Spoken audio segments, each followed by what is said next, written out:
Hey guys, what is going on? It is me, Punk Yoshi, or Alberto. Welcome back to another video.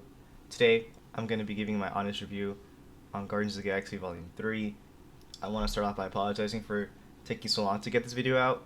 Initially, I was going to have it out like close to when it came out, but it got schedule conflicts. I had finals. It got kind of hectic.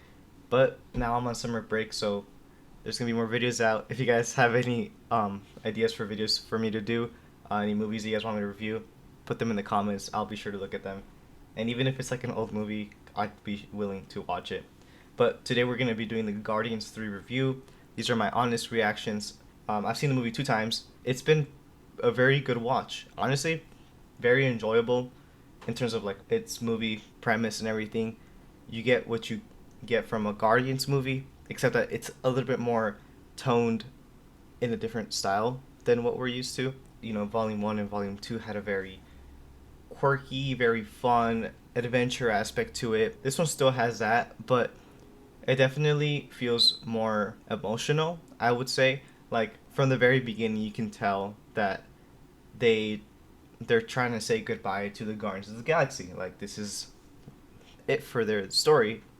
Even coming into the movie, I'm pretty sure James Gunn said, "This is the last time that we're gonna see them together, so this is what you get."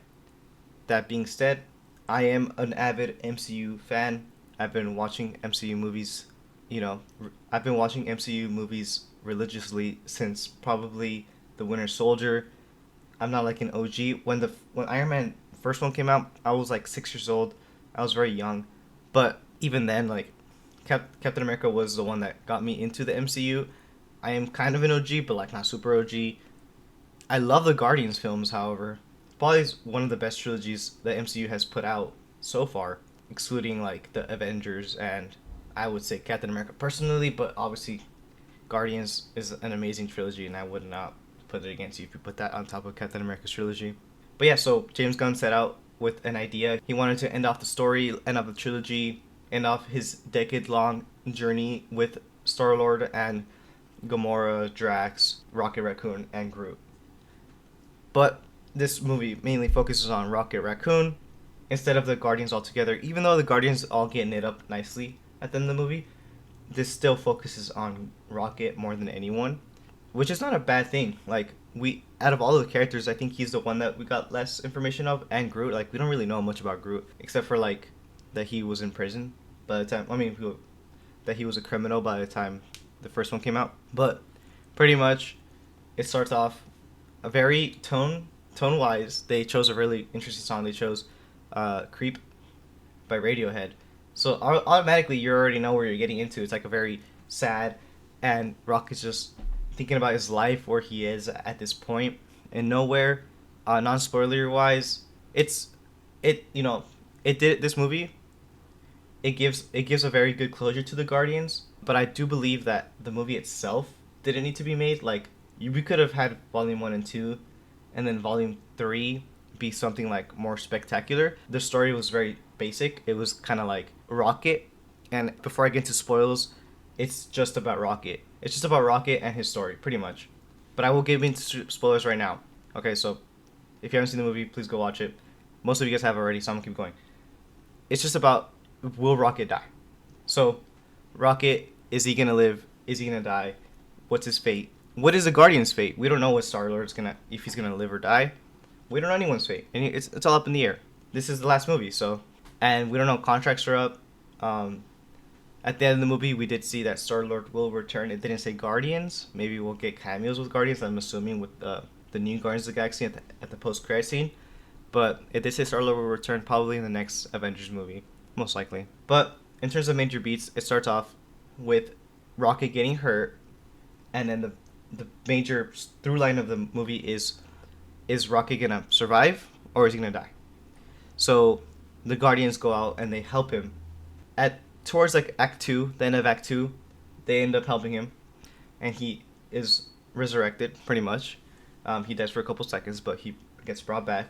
And then the rest of the movie is just him getting revenge on the people that did him dirty as a raccoon. But again, very emotional. I've talked to many people. They told me that they've cried. Very, very valid, because this movie was really sad. But yeah, so the main villain is a high evolutionary, and he gave a fantastic performance. Many of you may know him from Peacemaker. That's how I knew him. James Gunn likes to hire his friends, so we have Peacemaker people in this movie, and the Suicide Squad. We have Ratcatcher too.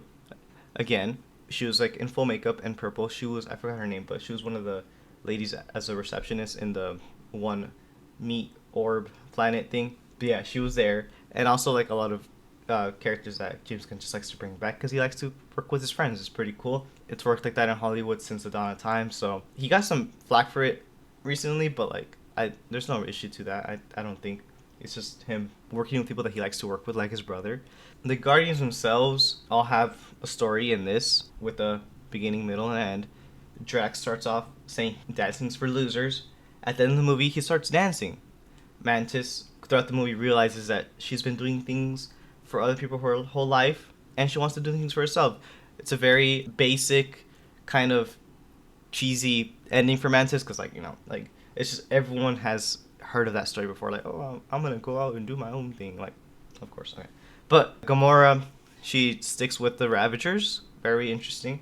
She does not end up with Peter Quill. Peter Quill goes back with his grandpa, and he meets him for the first time since Guardians 1, and apparently he had a cameo in Volume 2.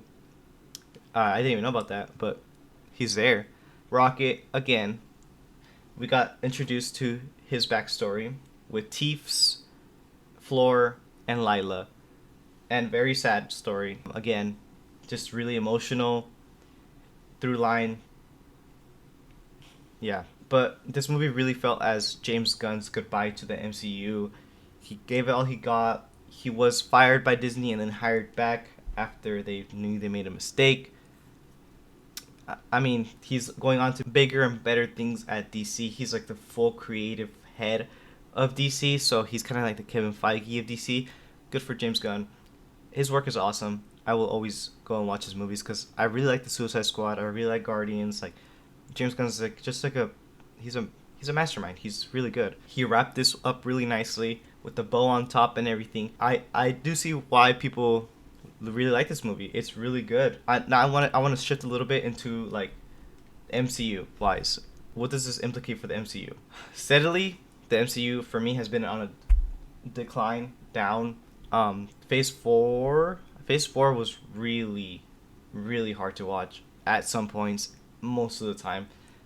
I found it as a MCU fanboy in Phase 3, I found Phase 4 to be really hard to watch, like excruciatingly hard at times. I did not want to sit through Thor: Love and Thunder. I did not want to sit through Doctor Strange. Like, that one just almost like made me want to walk out of the theater. That one was terrible. But there was some little gems in there. You had Loki. Loki was amazing, and you had Spider-Man: No Way Home. Again, I think Guardians 3. This is a hot take. I think Guardians 3 is the best movie to come out since Endgame, including No Way Home. I think No Way Home is a great movie, but other than the whole nostalgia aspect of it, there's not really much for it going for it story-wise. As a screenwriter, I would have wrote No Way Home differently, but that's a story for a different day. I'll just honestly, this Guardians movie was the last MCU movie that I was genuinely excited for. Everything after this seems like, I'll take it or leave it. I'm not even excited for King Dynasty or even Captain America: New World Order. It's all like, for me. It's whatever. I won't go out of my way to like watch it first day, premiere day. Except for my reviews, like, obviously my reviews, I want them to be the day of, but, I'm not super excited for the MCU anymore, and that's very depressing to say.